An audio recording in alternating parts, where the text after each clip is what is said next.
ሰላም ውድ የአሚጎ ሚዲያ ተከታታዮች የአርባ መሻሽ አጫጭር ስፖርታዊ ዜናዎችን ይዤላችሁ ቀርባለሁ።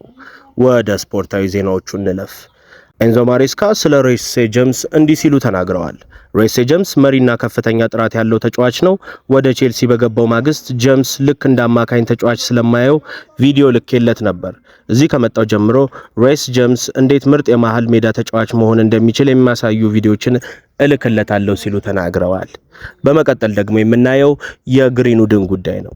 የእንግሊዝ እግር ኳስ መሪ የሆኑት ቡሊንግሃም ሜሰን ግሪንውድን በይፋ ዜግነቱን ከእንግሊዛዊ ወደ ጃማይካዊ ለመቀየር መጠየቁን አስታውቀዋል።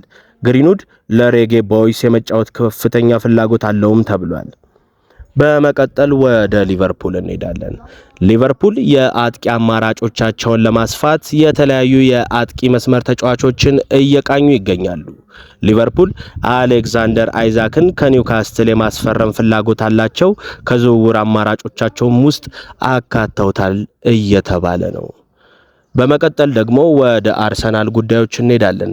አርሰናል ያለውን የተጫዋች ጥራት ለማሳደግ በተለያዩ ቦታዎች ላይ ከፍተኛ ጥራት ያላቸውን ተጫዋቾች ለማስፈረም ጥረት እያደረገ ነው። በዚህም ሁኔታ አርሰናል በመሃል ሜዳውን ለማስፋት አርሰናል ፍራንክ ዲዮንግን ከባርሰሎና በመጪው ክረምት ለማስፈረም ፍላጎት አላቸው ሲል ስፖርትስ ዘግቧል። በሌላ መልኩ ደግሞ አነጋጋሪና አወዛጋቢ አሰልጣኝ የሆኑት ሞሪኒሆ አሁንም በሚዲያዎች ዘንድ ንግግርን መፍጠራቸው አልቀረም። ቶተንሃም የፊነርባቼውን ወጣት ተጫዋች ዩሱፍ አክቼቺ ምርጥነት ሰምተው ሜዳ ተገኝተው እንዲገመግሙ መልማዮቻቸውን ይልካሉ። ይህንን የሰሙት አለቃ ሞሪኒሆ ታዲያ ተጫዋቹን ሙሉ ጨዋታ ተቀያሪ ወንበር ላይ ቁጭ አድርገው ጨዋታውን አሳልፈውታል። ወደ ማንቸስተር ጉዳዮች ደግሞ ስናመራ ማንቸስተር ዩናይትድ ጄን ፊሊፕ ማቴታን በክረምት የዝውውር መስኮት ለማስፈረም እያጤኑ ነው።